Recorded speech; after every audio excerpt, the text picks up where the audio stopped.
que precisam. Louvado seja o nome do Senhor Jesus. Meu esposo não pôde estar hoje, porque está fazendo uma obra missionária em Nova Sul, para entregar comida embaixo do viaduto. E cada um vai fazer um pouquinho, né? De um lado, de outro, a gente vai se dividindo, porque a obra de Deus não pode parar. Né? Louvado seja o nome do Senhor Jesus. Que sofra nós, mas a obra do Senhor não pode. Louvado seja o nome do Senhor Jesus. Que nós possamos entender, aleluia, isso nessa noite em nome de Jesus. Quero deixar para a Maria nessa noite abrir sua Bíblia em Deuteronômio, capítulo 8, em nome de Jesus. Aleluia. Deuteronômio, capítulo 8, versículo 1 em diante. Eu costumo dizer que o crente tem que ter palavra. Aleluia. A palavra de Deus é sim, sim ou não. Ou você vai ou você não vai. Ou você está no negócio ou você não está. Louvado seja o nome de Jesus. Porque nós que estamos de frente de obra, nós que estamos fazendo a boa e grande obra do Senhor, a gente tem que ter palavra. Louvado seja o nome do Senhor Jesus. E mais do que nunca a responsabilidade. Louvado seja o nome do Senhor Jesus. Então, os irmãos possam me acompanhar nessa noite, Deuteronômio capítulo 8, versículo 1 em diante, que diz assim: cuidareis de cumprir todos os mandamentos que hoje vos ordeno, para que vivais e vos multipliqueis, e entreis e possuais a terra que o Senhor prometeu sob juramento a vossos pais. Recordar-te-ás de todo o caminho pelo qual o Senhor teu Deus te guiou no deserto estes 40 anos, para te humilhar, para te provar, para saber o que está no teu coração, e se guardarias ou não os seus mandamentos. Ele te humilhou e te deixou ter fome, e te sustentou com o maná, que tu não conhecias, nem teus pais o conheciam, para te dar a entender que não só de pão viverá o homem, mas de tudo o que procede da boca do Senhor viverá o homem. Nunca envelheceu a tua veste sobre ti, e nem se inchou o teu pé nesses 40 anos. Sabe, pois, no teu coração, que como o homem disciplina o teu filho, assim te disciplina o Senhor teu Deus. Guarda os mandamentos do Senhor teu Deus, para andar nos seus caminhos, e o temeres, porque o Senhor teu Deus te faz entrar numa boa terra, terra de ribeiros de água, de fonte, de mananciais profundos, que saem do vales e das montanhas, terra de trigo e de cevada, de vides e figueiras e romeiras, terra de oliveiras e de azeite e mel, terra que comerás de pão sem escassez, e nada te faltará nela, terra cujas pedras são ferro, e de cujos montes cavarás o cobre. Comerás e fartarás e louvarás ao Senhor teu Deus, pela boa terra que te deu. Guarda-te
recordar, tirar de todo o caminho pelo qual o Senhor, teu Deus, te guiou no deserto, estes 40 anos, para te humilhar e para te provar, e para saber em teu coração que guardaria ou não o mandamento do Senhor. Aqui está dizendo para você recordar e para você saber, para a gente saber o que o Senhor fez, o que Ele ainda há de fazer.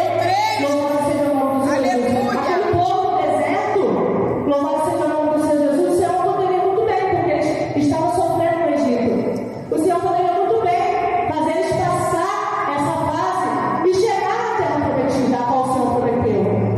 Mas o povo, eles estavam recebendo maná, estavam recebendo da mão do Senhor, diretamente do céu, para a tua vida, e mesmo assim eles reclamavam, mesmo assim eles botavam dificuldade.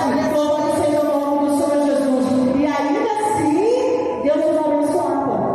Então foi necessário eles terem essa passagem pelo deserto, para Deus fazer saber, para eles saberem o que Deus está fazendo, para eles lembrar de onde Deus tirou, da servidão, da escravidão.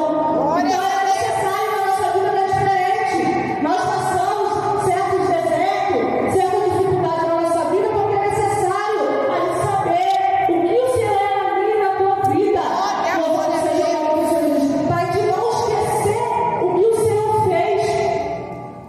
Deus quer dar coisas grandes, Deus tem coisas grandes para mim e para a tua vida. Mas tem episódios na nossa vida, louvado seja o nome do Senhor Jesus, que o Senhor Jesus faz a gente passar. E muitas das vezes a gente acha que a gente vamos perecer, que Deus não está vendo. Com a gente, aquele povo reclamava, e hoje em dia não é diferente, nós não somos melhor do que ninguém. Muitas das vezes Deus está fazendo e nós, com a nossa boca, nós às vezes murmuramos. Louvado seja o nome do Senhor Jesus. Reclamamos, aleluia, louvado seja o nome do Senhor Jesus, pelo que a gente tem hoje. Louvado seja o nome do Senhor Jesus. Que a cada dia nós possamos agradecer, render graças ao Senhor por tudo que Ele tem feito. Louvado seja o nome do Senhor Jesus. E aqui fala, no 3, Ele te humilhou e te deixou ter fome, e te sustentou com maná, que tu não conhecias, nem teus pais o conheciam, para te dar a entender que nem só de pão viverá o homem, mas de tudo que procede da boca do Senhor e viverá o homem. Tudo que vem do Senhor viverá o homem. Nós não temos nada. Se o Senhor não der, nós não temos, nós não fazemos. Que possamos entender, a palavra está sendo bem clara para mim e para a tua vida. Que possamos entender que se o Senhor não tiver um negócio, se o Senhor não tiver na frente, louvado seja o nome do Senhor Jesus, a gente não tem da parte do Senhor, a gente não recebe nada do Senhor. Louvado seja o nome do Senhor Jesus. O Padre diz assim: nunca envelheceu a tua veste sobre ti, nem se inchou o teu pé nestes 40 anos. Sabe, pois, no teu coração que como homem disciplina teu filho, assim disciplina o Senhor teu Deus. Guarda os mandamentos do Senhor no teu coração, para andar no caminho e o temeres, porque o Senhor teu Deus te faz entrar numa boa terra, de ribeiros de água e fontes de mananciais profundos, que sai do vales e das montanhas. Que nós possamos entender que cada processo, cada vento, cada deserto é necessário na minha e na tua vida, para que a gente possamos alcançar as promessas do Senhor, alcançar o que Deus tem para mim e para a tua vida, porque Deus tem coisas grandes. Louvado seja o nome do Senhor Jesus. Deus não tem coisas pequenas para a nossa vida, porque nós servimos o Deus grande, o Deus que pode todas as coisas. Louvado seja o nome do Senhor Jesus. Então é necessário nós passarmos coisas na nossa vida, tempestade nas nossas vidas. Louvado seja o nome do Senhor Jesus, para que a gente venha saber que eu estou passando, mas eu creio que o Senhor está comigo. Eu sei que lá na frente, no tempo oportuno, no tempo certo, não é no meu tempo, não é no teu tempo, Ele vai fazer acontecer. Coisas grandes está vindo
em que nós somos hoje. Que nós não possamos se esquecer dos mandamentos do Senhor. Aleluia, louvado seja o nome do Senhor Jesus. E lembrar cada dia e a cada momento falar: Senhor, me firma no teu caminho. Glória! Não deixa olhar nem para um lado nem para o outro. Não deixa, porque nós somos falhos. Nós muitas vezes queremos olhar o homem, mas esquece que de nós não temos nada. Se o Senhor não der, louvado seja o nome do Senhor Jesus. Direção nenhuma nós não temos se o Senhor não for a nossa direção. Então, cada dia que nós possamos guardar a palavra do Senhor no nosso coração, para que a gente não venha pecar contra o Senhor, louvado seja o nome do Senhor Jesus, e fazer lembrar que o Senhor é bom todo o tempo e que as suas misericórdias são a causa de nós não sermos consumidos. Ai de nós se não fosse o Senhor na minha e na tua vida, nós não estaríamos nem aqui para cantar os feitos do Senhor. Louvado seja o nome do Senhor Jesus. Quem somos nós? Aleluia! Nós somos miseráveis. Louvado seja o nome do Senhor Jesus. Nós não somos nada se o Senhor não for. Os irmãos possam guardar essa palavra no coração. Aleluia! Louvado seja o nome do Senhor Jesus. E fazer valer a pena. E fazer vir à memória os benefícios do Senhor. Porque estamos mal. E agradecer ao Senhor por todos os benefícios que Ele tem me feito. Nada que eu fizer, o que você fizer, vai ser grande, vai ser o suficiente para agradecer, para ser grato ao Senhor por tudo que Ele tem feito. Mesmo sendo falho, mesmo sendo pecador, porque nós somos pecadores, mas nada vai ser suficiente. Que a cada dia nós possamos acordar e agradecer a Deus por tudo quanto Ele tem feito na minha e na tua vida. Nós não temos nada se o Senhor não for, se o Senhor não der. Louvado seja o nome do Senhor Jesus. Aqui fala o 9. Aleluia, 8. Terra de trigo e de cevada, de vinhos e figueiras e romeiras, terra de oliveiras e de azeite e de mel, terra em que comerás o pão sem escassez, e nada te faltará nela, terra cujas pedras são ferro e cujos montes cavarás o pó, comerás e fartarás e louvarás o Senhor teu Deus pela boa terra que Ele te deu. Louvado seja o nome do Senhor Jesus. Hoje nós podemos estar, louvado seja o nome do Senhor Jesus, cabisbaixo. Não sei qual é o problema dos irmãos, mas o Senhor sabe. Porque a palavra do Senhor diz para nossas vidas que antes mesmo de pedir algo, o Senhor sabe o que você e que eu necessita. Louvado seja o nome do Senhor Jesus. Mas lembre-se que lá na frente o Senhor vai fazer você se fartar Glória! do que Ele vai te dar. Louvado seja o nome do Senhor Jesus. E Deus vai fazer pela boa terra você glorificar o santo nome dele. Louvado seja